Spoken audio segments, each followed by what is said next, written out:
जय हिंद विद्यार्थियों। आज मैं आपके बीच पुनः उपस्थित हूँ एक नए सब्जेक्ट के साथ, एक नए टॉपिक के साथ। लेकिन पढ़ाने के पहले मैं आपसे कुछ बात करना चाहता हूँ। जैसा कि बोर्ड में लिखा है, जैसे बीते काल बिता देना ही होगा, जो कुछ लिया द्यो हमें लेना ही होगा। अर्थात कहने का मतलब यह है कि आज हम घर के अंदर ही हैं, परिवार के साथ ही हैं। परिवार का महत्व बहुत अच्छा होता है। परिवार से ही हमारे अंदर नैतिक गुण, नैतिक विचार तथा नैतिक ज्ञान प्राप्त होता है। परिवार एक वृक्ष की तरह होता है जिसकी जड़ें बहुत ही मजबूत होती हैं। आज उस परिवार को पहचाने। ममत पिता के द्वारा दिए गए जो गुण हैं, मातृत्व, इन सबको अपनाने की कोशिश करें। जितना हो सके घर में खुशियां बांटने की कोशिश करें। यह सरकार का दायित्व है जो समय समय पर आपको नियम निकालते हैं, लेकिन आपका भी दायित्व सरकार से कहीं अधिक आप खुद समझदार हैं। सरकार द्वारा जो दिए गए दिशा निर्देशन हैं उनका 100% पालन करें। बहुत सारे लोगों को यह देखा जाता है, यह सुना भी जाता है कि अब लॉकडाउन खत्म होने वाला है। महामारी रूपी राक्षस अपना धीरे धीरे विकराल रूप धारण कर रहा है। उस विकराल रूप में हमें बहुत ही संयम से, धैर्य के साथ और बड़े ही सूझबूझ के साथ उसका मुकाबला करना। इस मुकाबले के लिए हमें अपने जवाबदारी को, अपनी जवाबदेही को, अपने अधिकारों को, अपने कर्तव्यों को समझना होगा और उन्हीं कर्तव्यों का पालन करते हुए हमें आगे का जो जीवन है उसको तय करना होगा। क्यों यह जो महामारी है, ये वास्तव में इसका कोई तोड़ अभी तक नहीं आया। लेकिन एक शब्द रूसो ने कहा था कि प्रकृति की ओर लौटो। आज हमें वही सार्थक विचार काम में आते हैं। प्रकृति का हमें दोहन नहीं करना है, संशोधन करना है। प्रकृति से उतना दोहन करें जितना आवश्यक है। आज मीडिया में पत्रकारों के माध्यम से प्रकृति की बहुत सारी चीजों को बताया गया है। जिन चीजों को आप कभी लेते नहीं थे, आज हम उनको यदि लें, जैसे नीम का जूस है, गुलहेवाटी है, तुलसी है, मुलेठी है, इत्यादि का यदि हम घोल पीते हैं तो स्वाभाविक है कि यह कोरोना के लिए कवच का काम करेगा। आज अपना पराया न समझते हुए सिर्फ आपको आत्मबोध के द्वारा निम्न काम आपको करना है।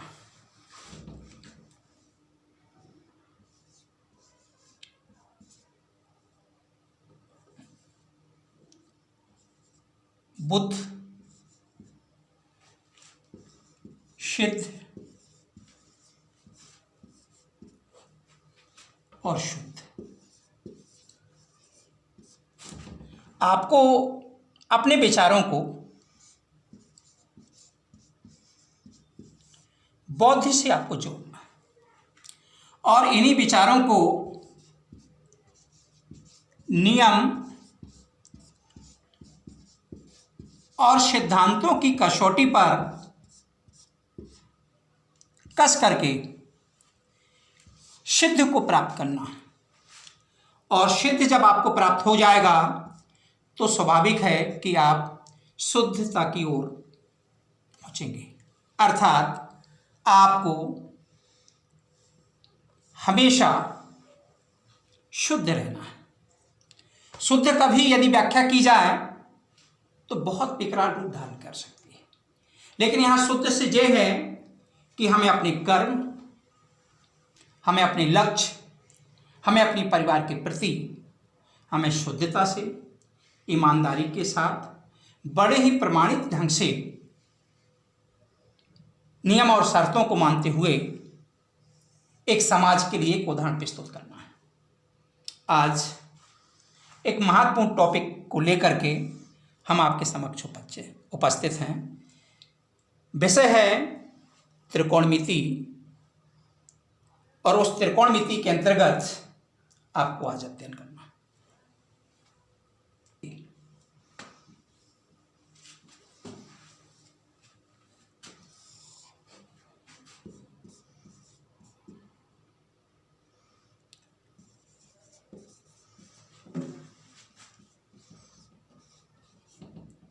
त्रिकोणमिति, इसी को इंग्लिश में ट्रिग्नोमेट्री कहते हैं। इसका अर्थ होता है त्रिभुज का मापन। इस त्रिकोणमिति को निर्मित करने के लिए बहुत सारे गणितज्ञों का उल्लेख मिलता है। सबसे पहले आर्यभट्ट, दूसरा वरायमिहिर, और ब्रह्मगुप्ता जी का उल्लेख मिलता है। त्रिकोणमिति बनाने के उद्देश्य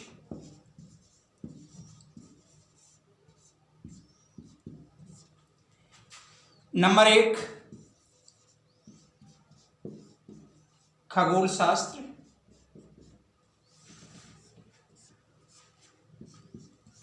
नंबर 2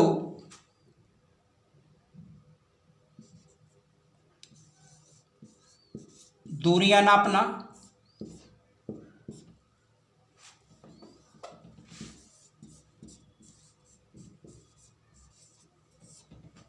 और ज्योतिष विज्ञान के अंतर्गत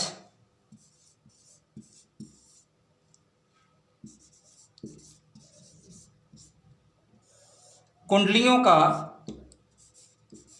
निर्माण करना। वर्तमान में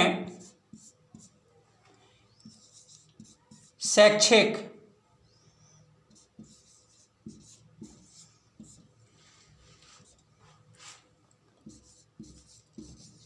तकनीकी, यांत्रिक तकनीकी इत्यादि में इसका प्रयोग किया जाता है। यदि हम एक त्रिभुज की परिकल्पना करें, इस त्रिभुज में बोधायन, प्रमेय का उल्लेख मिलता है। यदि सरल भाषा में कहा जाए तो इसे पाइथागोरस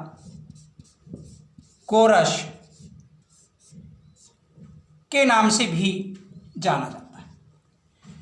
त्रिभुज में 3 कंडीशन होती हैं। एक लंब,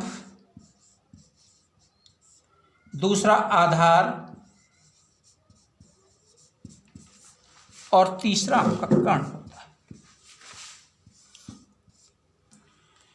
और इन सभी को एक न्यून कोण द्वारा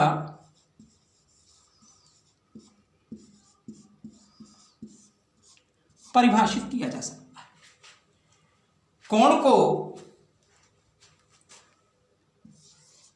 थीटा, अल्फा, बीटा गामा से भी प्रदर्शित किया जा सकता है।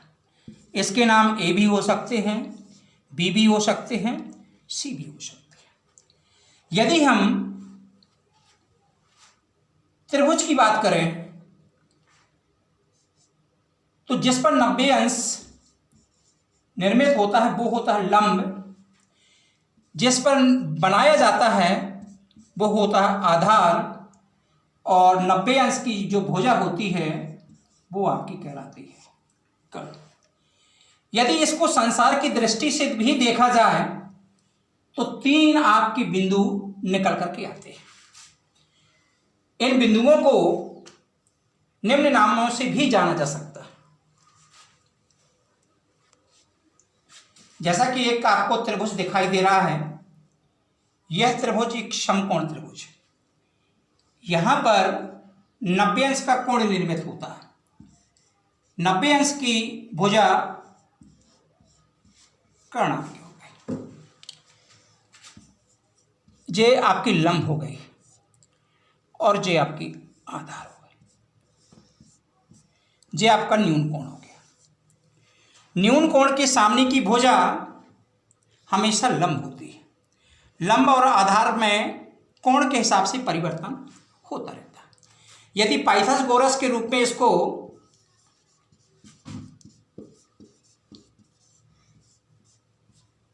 व्यक्त करें तो इसके स्ट्रक्चर बनेगा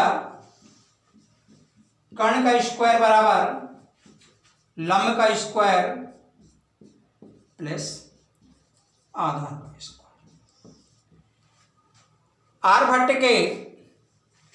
आर्यभट्टम में उल्लेखित साइन कॉस टेन इनका कोई सार्थक नहीं है जब तक इसके अंदर हम थीटा का उपयोग ना करें। साइन थीटा, कॉस थीटा और टेन थीटा। यदि जस्ट 3 को हम अपोजिट भी कर दें तो 3 चीज नाम और निकल करके आते हैं। एक आपका कोसेक थीटा, सेक थीटा और कॉट थीटा।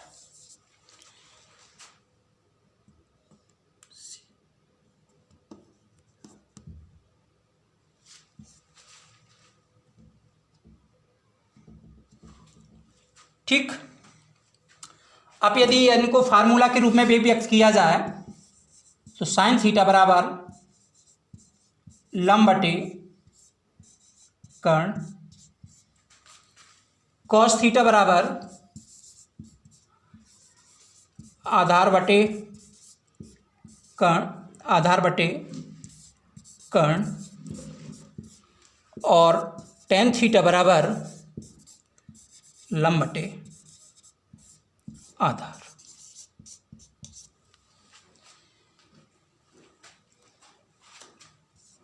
कोसेक थीटा बराबर इसका जस्ट उल्टा हो जाएगा कर्ण बटे लंब। सेक थीटा बराबर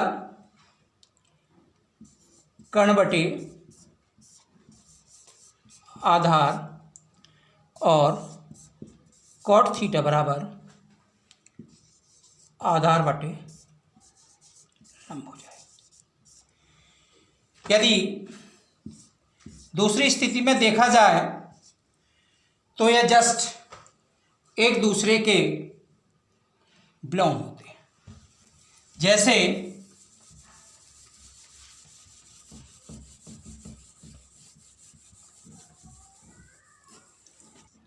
साइन थीटा बराबर 1/cos थीटा। यदि आपसी में इनको गुणा कर दिया जाए तो sine theta into cosec theta is equal to 1। दूसरा स्टेप, कॉस थीटा बराबर 1/sin sec theta cos theta into sec theta बराबर 1 दूसरा समीकरण। नेक्स्ट यदि अपन निकालते हैं तो tan theta 1 upon cot theta, tan theta into cot theta is equal to 1। इसको तीसरे समीकरण के रूप में भी व्यक्त किया जा सकता है।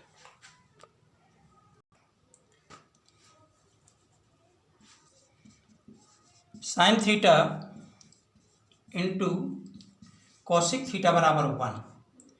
तो इसको जस्ट दूसरे प्रकार से भी लिखा जा सकता है, कॉसिक थीटा बराबर 1 upon sine theta, cos theta into sec theta बराबर 1।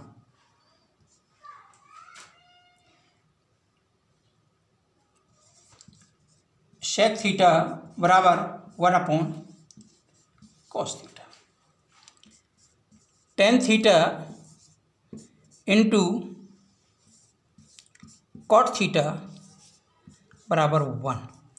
इसको दूसरे प्रकार से भी लिखा जा सकता है, कॉट थीटा बराबर 1 अपॉन टेन थीटा। आपने देखा होगा कि आर्यभट्ट में साइन का उल्लेख, कॉस का उल्लेख और टेन का उल्लेख। साइन को ज्या नाम से जानते हैं, कॉस को कोजिया के नाम से जानते हैं और टेन को स्पर्श ज्या के नाम से जानते हैं। यदि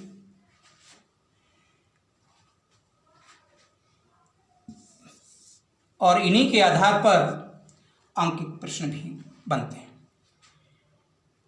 एक नया फार्मूला टेन थीटा बराबर sine theta upon cos theta और कॉट थीटा बराबर cos theta upon sine theta. इनको हल करने के लिए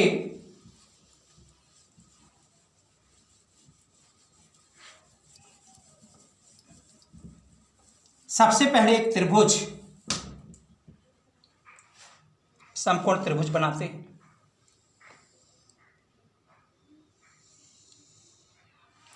इस त्रिभुज का नाम ए बी सी कह सकते हैं। ए पर 90 अंश का कोण बन रहा है, बी पर न्यून कोण है। माना कि यह भुजा आपकी 3 सेंटीमीटर दी गई है और जे आपको 4 सेंटीमीटर दी गई है और जे वाली भुजा आपको पता नहीं है। इसको ज्ञात करने के लिए आपको पाइथागोरस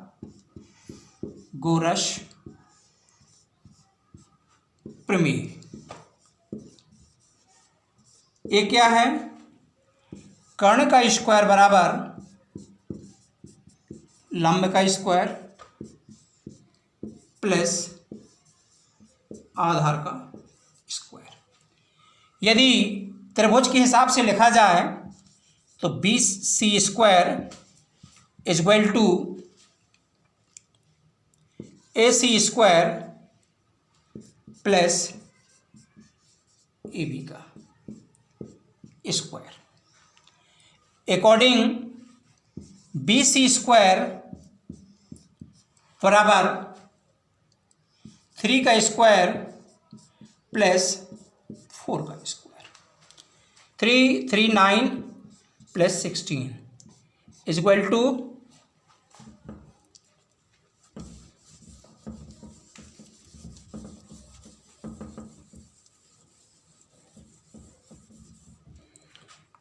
25, BC स्क्वायर 25, तो BC इक्वल टू 5। तो ये वाली भुजा 5 आपकी होगी। सपोज करो, मान लीजिएगा कि साइन थीटा बराबर, यदि आपको 3/4 दिया गया है तो शेष आप मान निकाल सकते हैं। इसी प्रकार से कॉस थीटा का मान निकल जाएगा। कॉस थीटा का मान आधार बटे कर्ण। आधार आपका कितना है 4, कर्ण कितना है 5। इस प्रकार से बाकी सभी चीज़ों की आप गणना कर सकते हैं।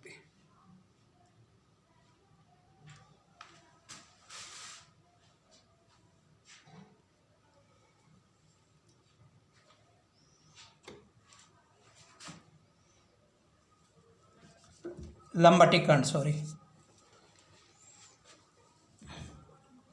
सही।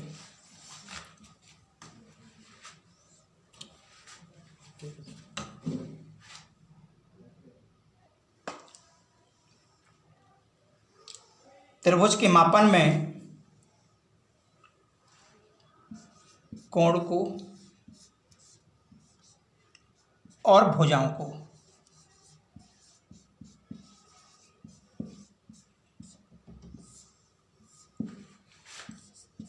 मापन का कार्य किया जाता है।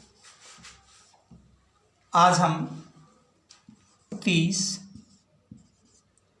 45 और 60 के मानों का अध्ययन करेंगे।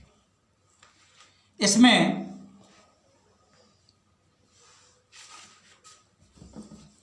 एक त्रिभुज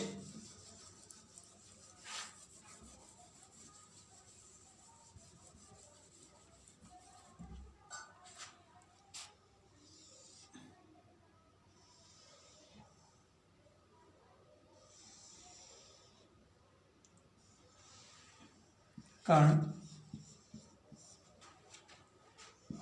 लंब, आधार,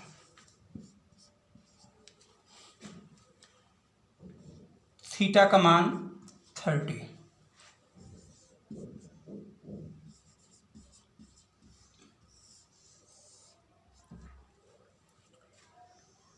लंब 1 और कर्ण 2। पाइथागोरस के अनुसार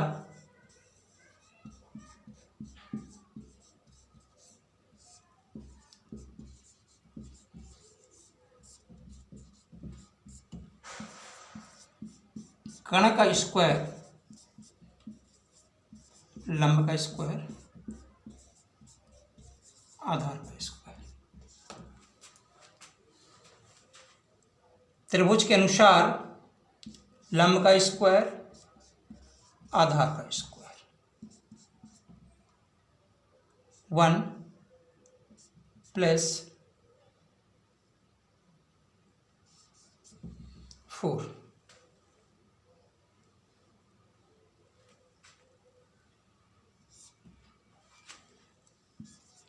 कर्ण का स्क्वायर, सॉरी,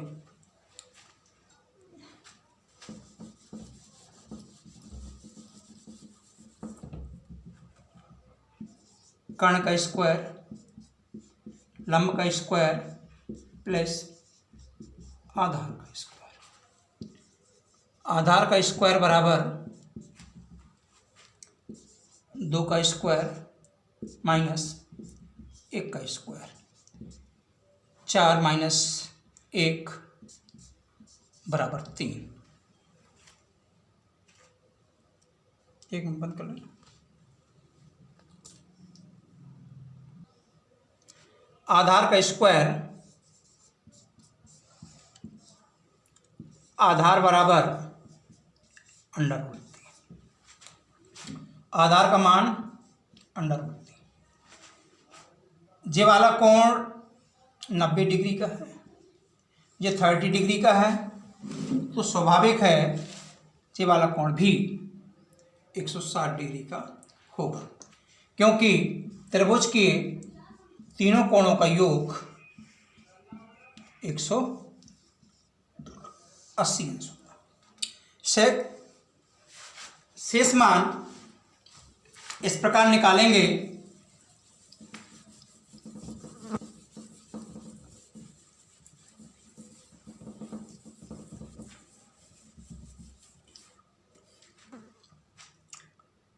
लंब 1, आधार √3 और कर्ण 2। त्रिभुज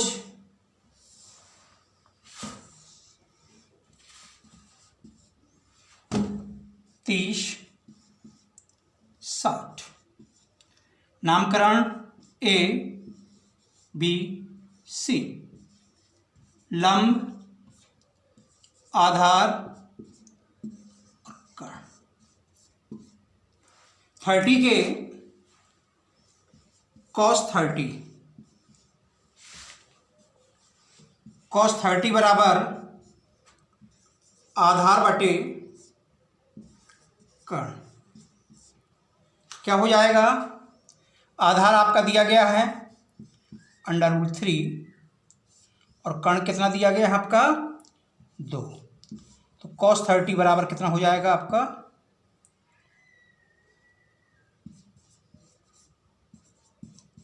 सपोज करो, मान लीजिएगा sin 60 का मान आपको निकालना है। sin 60 बराबर लंब बटे कर्ण। 30 ये 60 है, यह हो जाएगा न्यून कोण। न्यून कोण जिस पर आपका बनता है वो आपका हो जाएगा आधार, और आधार के सामने वाली जो भुजा है वो आपकी हो जाएगी लंब। लंब क्या है आपका? लंब दिया गया है आपका √3 और कर्ण आपका कितना है 2, अर्थात sin 60 बराबर √3/2। इसी प्रकार से cos 60 tan 60 निकाले जा सकते हैं। cos 30 निकाला जा सकता है, tan 30 निकाला जा सकता है। बाकी इसी के सबके अपोजिट करने पर शेष मान की वैल्यू निकल आती है। धन्यवाद।